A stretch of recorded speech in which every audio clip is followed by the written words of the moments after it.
Hello everyone and welcome back to the Durbanites FPL Game Week 25 review and Game Week 26 preview. Looking at the table, not much changing in the top four, but the margins are getting slimmer. But all the way from 3 to 6, there's quite a bit of challenging happening. Any good week could change things, as well as from 7 to 10. Now, looking at the player selection, Ollie Watkins is now king of the hill, and 9 out of 10 managers have him in their lineup, and it's a good time to have him. Good fixtures on the go. Kieran Trippier now only 8 out of 10 with some tricky fixtures coming up with Newcastle, including Arsenal this weekend. And then William Saliba and Erling Haaland is back. 7 out of 10 managers now can afford him back on the team. Alphonse Areola, Kevin De Bruyne, they are filling up the list. And then Connor Bradley coming in last week. A lot of people picking him up. A good, cheap option that will play as long as Trent Alexander-Arnold is injured. He didn't come up with too many points last week, but as long as Trent is out, he will play and should be good for some points.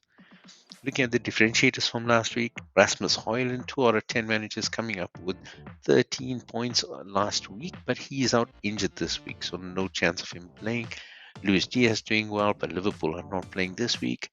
Gross, Gordon, Solanke, and Salah all filling up the rest of the differentiators, but Salah again missing out in this blank game week. It's very, very tricky to make a choice. Looking at the hits and misses from last week, quite a few hits here. So Zach's picking up the super strikers, 50 plus points just from the strikers. That's a strong forward line. And looking at Ami picking up 42 points with the midfield, which is a really, really good turnout for the week. And Ami again getting called out for great transfers this week. 2 transfers coming in, both of them picking up a lot of points this week. So really, really smart moves by Ami. And then just one miss, Mohamed Sadiq picking up another hot bench in this league so far. He's done it quite a few times, 20 plus points sitting on the bench. Now, looking at our best possible selection from the team that we had on the field, nothing much happening at the back. Kelleher, Saliba, Gabriel, and Stones. Nobody going into double figures from the defenders this week, but a pretty strong midfield. Salah, Saka, and Luis Diaz doing really well. Gross and Gordon getting 8 points each and then splitting them the field and on the bench. But look at the forward line, Højlund, Solanke, and Watkins. All of them really scoring there, all of them in double figures, and a really good one. All of them keeping Erling Haaland out, even with 10 points in a double game week. He can't even make the bench this week, and not a really strong bench. So you're looking at 121 for that team, 138 if you had a bench boost on, for a reasonable cost of 97.6. And this is not a bad lineup. Of course, Højlund is now out, injured. I'm not sure when he'll be back, but Solanke Watkins for the next 3 weeks is a pretty good pairing up front. Now, looking at the fixtures coming up, this is where it gets really interesting. Aston Villa, Brighton both have really good runs, at least for the next 2 weeks before Villa take on Spurs. But Brighton are definitely resurgent. Big win this weekend, 5-0. And they've got Everton, Fulham, and Forest coming up in the next 3 weeks. So definitely a team to look at. Here you're looking at Simon Adingra, you're looking at Pascal Gross, and possibly looking at Ferguson up front because Pietro is injured. Then you've got Crystal Palace, have got Burnley and Luton, so fellow strugglers there at the bottom. They have, of course, said goodbye to their manager. Roy Hodgson was in hospital and now has left the club. They've got a new manager coming in, so get ready for manager bounce. So there could be some some upswing for Crystal Palace here. Manchester United on their current form, 4 wins out of 4. They've got Fulham coming up. Fulham are struggling a bit up front as well. They have injuries as well as at the back. Could be a chance for Manchester United to get the points there, but then a tough game against City before taking on Everton. Bournemouth have one tough game this week against City, but then they have Burnley, Sheffield United, and Luton. 3 games in 2 game weeks. Definitely a chance for you to stock up on Solanke there. He might have a bit of a field day. And then West Ham as well. Got Brentford this week. It's not an easy game, but then Everton and Burnley in the 2 weeks after that. Now looking at the ones to watch, Fulham, of course, very tough games. Manchester United, then Brighton before they get Wolves, but they are struggling at this moment in time. Forest have got a terrible lineup. Villa and then Liverpool, and then coming up against Brighton. Same for Everton and Brentford. Super tough games coming up. And then Manchester City have one more against Bournemouth before going up against Manchester United in the in the Manchester derby, and then against Liverpool for a top of the table clash. So just be aware of that if you're stocked up on Manchester City players. And then calling out the four teams that have a blank this week: Chelsea, Liverpool, Luton, and Tottenham. A lot of players in our teams from at least Chelsea, Liverpool, and Tottenham, so we want to be careful of. Now, looking at the players that are in, also Nick Pope and Alisson are still out from the back line for Liverpool as well. And then for this week, you're looking at Onana against Fulham is probably a good bet. Martinez for the next couple of weeks, Villa, and then Areola, who's been fairly consistent. A lot of defenders that were favourites are out.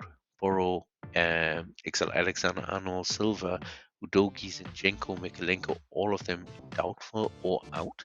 But then looking at who would come in, Saliba and Gabriel against Newcastle, maybe not the strongest picks, but they do also score. Big game weeks for them in the last couple of game weeks, so maybe worth a gamble. Pau Torres and Villa, definitely a strong player. Kyle Walker doing real well for Man City last week, actually hitting double figures. And then you've got Estupinan, Dalot, and Anderson that could possibly play in here. Dalot doing well for Manchester United, also capable of providing assists, so maybe one that you need to be aware of.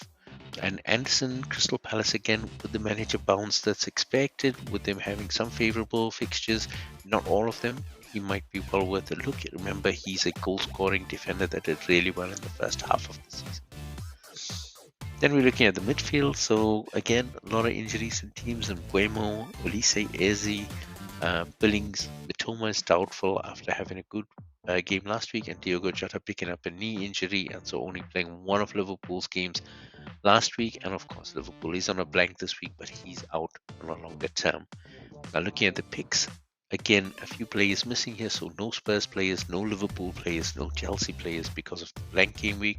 So you're looking at Douglas Luiz and Diaby as a midfield pairing, but you could also include Leon Bailey here from Aston Villa. Adingra now makes it onto the picks list. He seems to be in good form, and again, Brighton have some really good games coming up. So looking at Gross and Adingra as a possible inclusion in your midfield. Then you've got the West Ham trio, Bowen, Ward-Prowse, and Kudus. Not the best of form, 4 losses in a row for West Ham, but this is a strong team and could possibly start kicking up again. Out of Man City, you've got De Bruyne and Foden coming in there. Those are the picks from midfield. Doku, Bernardo Silva, these guys are not playing all the time, so a bit dicey if you do play them. Garnacho for Manchester United, with Højlund out, he's probably the man who they're going to look to put in some goals and put in some assists. And from Arsenal, you're looking at a strong Martinelli, Saka. Odegaard has to be included. 24 points from the last 2 game weeks. It'd be crazy to leave him out. And Jordan Ayew is currently holding the fort for Crystal Palace. He's scoring regularly, so one that you might want to look at. And again, considering Crystal Palace has some favourable games coming up and a brand new manager. And then we're looking at the forward line. So here he is right up at the top. 6 goals in 6 games for Rasmus Højlund, and then gets himself injured, so he's out this week. And then you've got Newcastle missing Wilson and Isak up front. So that's going to be a bit awkward, specifically taking on that Arsenal defense. Chris Wood is out, and then you've got Raul from Fulham out. Cunha still out for Wolves, which is quite unfortunate. He was in amazing form. João Pedro is out for Brighton, and Gabriel Jesus is doubtful for Arsenal. Very slim pickings for your front line if you can afford them. Watkins, Haaland, Ferguson, Welbeck, and Tony. That's what you're looking for this week. Specifically, we're not calling out Solanke because he's going up against Man City this week, and it's not really an ideal pick, although you could go if you have him. But after this week, you're looking to pick up Solanke. He's definitely going to be one of the players to watch. So that's a wrap up for this week. It's going to be a bit of a tricky selection because of the blank game weeks and the injuries. So yet say be aware.